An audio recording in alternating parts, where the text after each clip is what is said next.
All right, what's going on, guys? So on my previous videos, I was having problem with my starter on this 2020 Toyota Hilux Conquest. So after 1,000 kilometers of owning this vehicle, because I got this brand new, when I press the start button, I would hear a click sound, just one click, and then it wouldn't start. And then I'll repeat it again, started it up. It'll make another click sound, and then I'll try it another time. I'll press start, and then I'll start. And then once in a while, it'll be normal. So when I'm not expecting it, I would have the same symptoms. And it just so happened I don't use this vehicle a lot, so it's very low miles.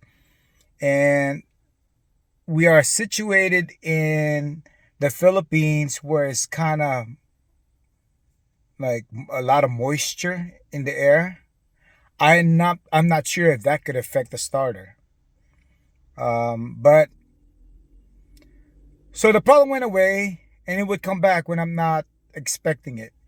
But it just so happened my battery would be drained because if I don't charge the battery, or if I'm not available to start the engine, I would drain the battery. And the battery was giving me symptoms that it was getting weak. So I thought it was the battery. So, and then I went to the shop and then I got it tested.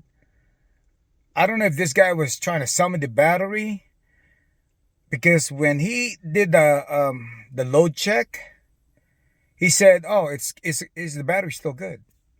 And then he did it again. He says, "Oh no, you need a new battery."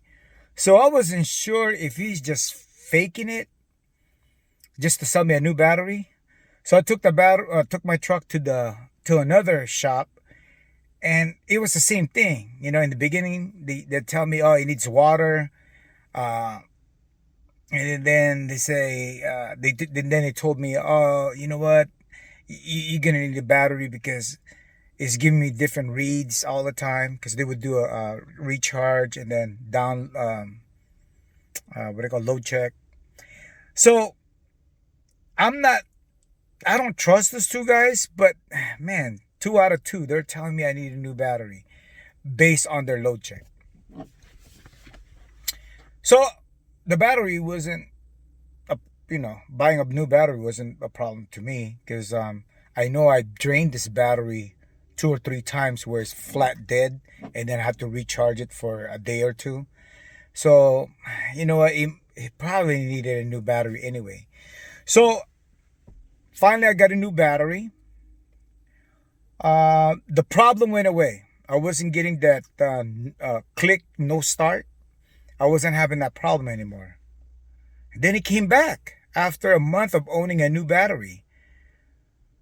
So I'm thinking, could it be the solenoid? Well, since I don't want to mess with the starter because the truck is brand new, the easiest way to troubleshoot this thing was buy a new relay.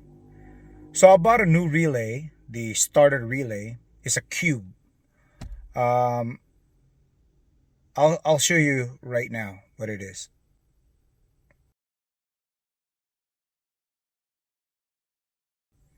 All right, so that blue one, I replaced that, bought it. I bought a new one. I think it was like $60 US dollars. As soon as I put that on, replace the old one and put a new one, the starter would start immediately, but it will not release the starter. It will keep on trying to start. And then when I shut off the engine, it keeps on starting. It seems like, not seems like, the solenoid, it would get stuck. Ever since I replaced the starter relay, the solenoid would immediately make contact and then it'll start the engine, but it will not release. But sometimes it does release, but more often it would get stuck, and then I have to hit it with a broom. Let me show you guys what I mean by that. So here's the broomstick, and that's the starter solenoid.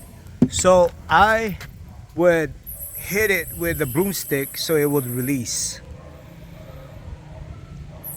and the problem would go away. I mean, basically, when I start the engine, the starter solenoid would get stuck closed, so the starter would keep on spinning, and I would hit it with my broomstick, and then it would release.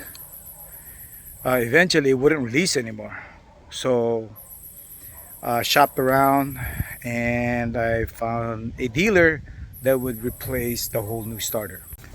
So this is the original starter. I mean, it looks fine, but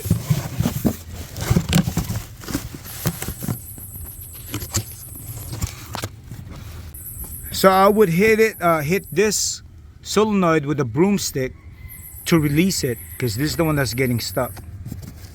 But now I got a new starter. This is the price, guys. That's parts and labor in pesos. Parts and labor.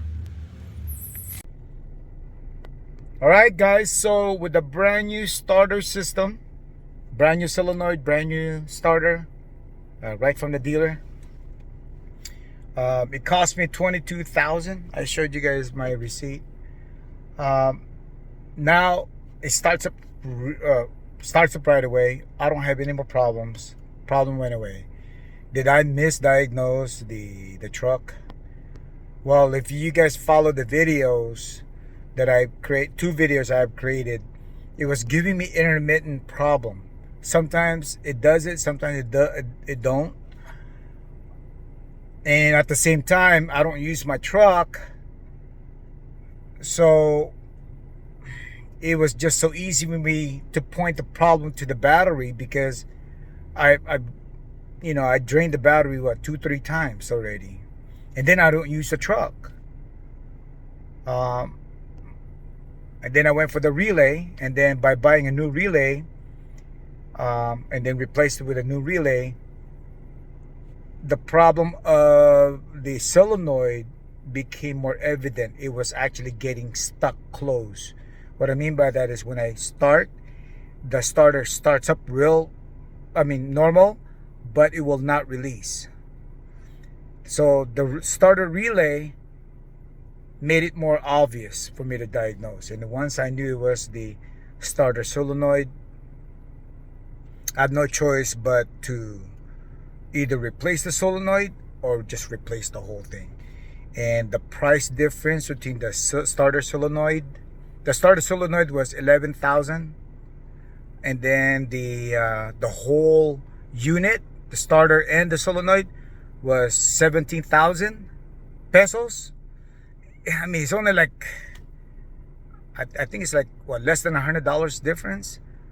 I'm like, just buy the whole brand new thing. And then I was gonna do it by myself, and then when I asked the dealership how much they would do it, they say, well, we'll do it for 22,000. So for another $50 more, you know what? Frickin' let him do it.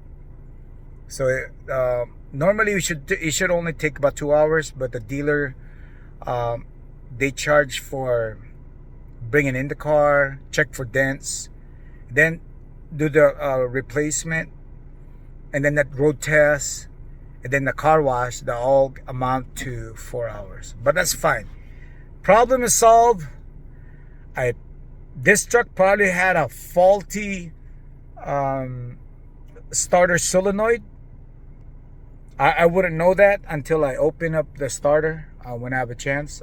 I just want to see why it was getting stuck, or why it was giving me a solenoid problem. But when I have a chance, though, because right now I just don't feel like doing it. But anyway, so I replaced it, and no more problem. The truck starts up fine, just like it's brand new. Man, so when you guys guys, learn from this. Look at my other 3 videos, or the other 2 videos plus this video, put it all together, and you guys learn from it. All right, guys, keep on watching my videos. Give me some thumbs up, likes, and give me some comments, and thank you so much for supporting my YouTube channel. Peace out, guys.